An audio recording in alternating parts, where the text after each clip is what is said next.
You are born with nothing. No name that matters. No future that belongs to you. No freedom. Before you can even speak, your life is already owned. Not metaphorically, literally. You are property. But here's the part most people get wrong about ancient empires. Slavery wasn't always the end of your story. Sometimes, rarely, dangerously, it was the beginning. Because in certain corners of history, the most powerful rulers started at the very bottom. And today, you are one of them, the world you're born into. You open your eyes in a world that runs on hierarchy. At the top, emperors, kings, warlords. Below them, nobles, generals, priests. Below them, merchants, soldiers, citizens. And then there's you, the invisible layer beneath it all. You are born in chains, likely the result of war. Your parents? Captured, sold, broken into the system. And now, so are you. In ancient societies like Rome, Egypt, or the Islamic caliphates, slavery is everywhere. Fields, mines, palaces, armies. But not all slaves live the same life. Some die in dirt and silence. Others are chosen. The first turning point. You're still young when it happens. A man arrives, wealthy, powerful, calculating. He doesn't look at you like a person. He looks at you like an investment. You're taken from the labor pits and brought somewhere unexpected, a training compound. You're not here to farm. You're here to be shaped. This is where your life diverges from millions of others. Because you've just entered a system like the Mamluks, or the elite slave soldier corps of ancient empires. A brutal paradox. You are still a slave, but you are being trained to hold power, breaking you down. Your new life begins with discipline, relentless, total, unforgiving. You wake before sunrise. You train until your body fails. You are beaten when you hesitate, not out of cruelty alone, but because hesitation gets soldiers killed. You learn to fight. Sword, bow, horse.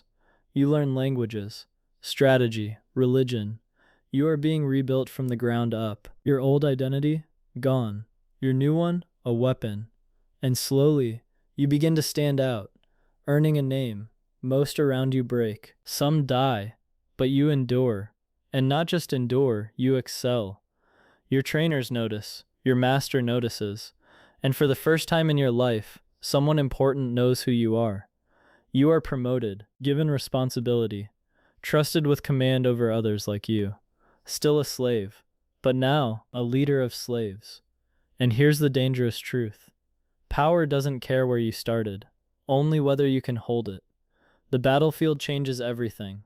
War comes, it always does. Empires expand, collapse, fight endlessly for dominance. And now, you are sent to the front. This is where everything is decided. Not in courts, not in palaces, but in blood. The chaos is overwhelming. Steel clashes, horses scream, men fall. And in that storm, you make a choice. You don't just follow orders. You take initiative. You lead.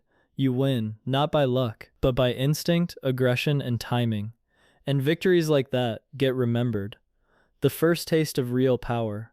When you return, you are no longer just another soldier. You are valuable, dangerously valuable. You're granted privileges, better living conditions, wealth, influence, sometimes even freedom. But here's the twist.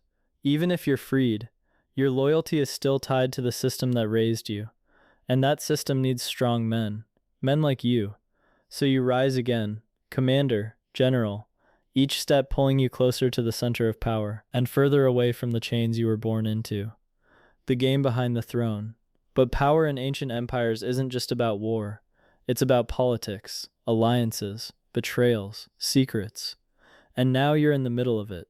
You sit in rooms where kings whisper. You hear plans meant for only the highest ranks.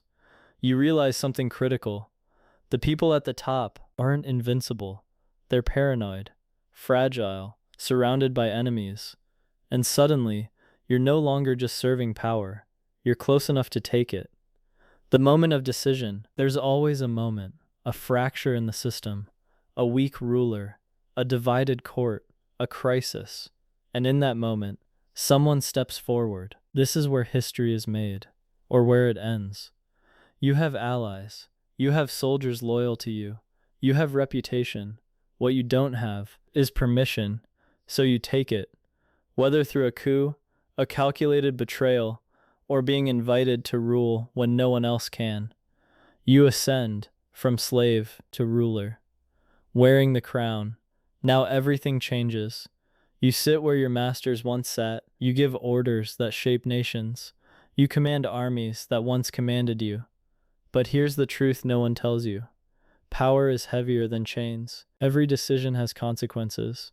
Every ally could betray you. Every success breeds enemies. And worst of all, you know exactly how the system works, because you came from the bottom of it. You rule differently, maybe harsher, maybe smarter, maybe more paranoid than anyone before you, because you know what ambition looks like. You've lived it. Holding power is harder than taking it. History is filled with rulers like you, men who rose from nothing, and then had to defend everything. Some succeed. They build dynasties, reshape empires, leave legacies. Others fall, overthrown, assassinated, forgotten. Because the higher you climb, the more people want to see you fall. And somewhere, out there, another child is being born into chains. The legacy. Your story becomes legend, a myth whispered across generations.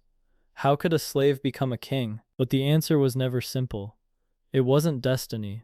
It wasn't luck. It was a system that accidentally created monsters capable of ruling it.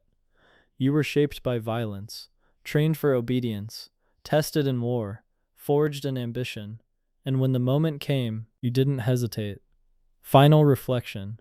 History often remembers kings, but it rarely remembers where they came from. And maybe that's the most unsettling truth of all.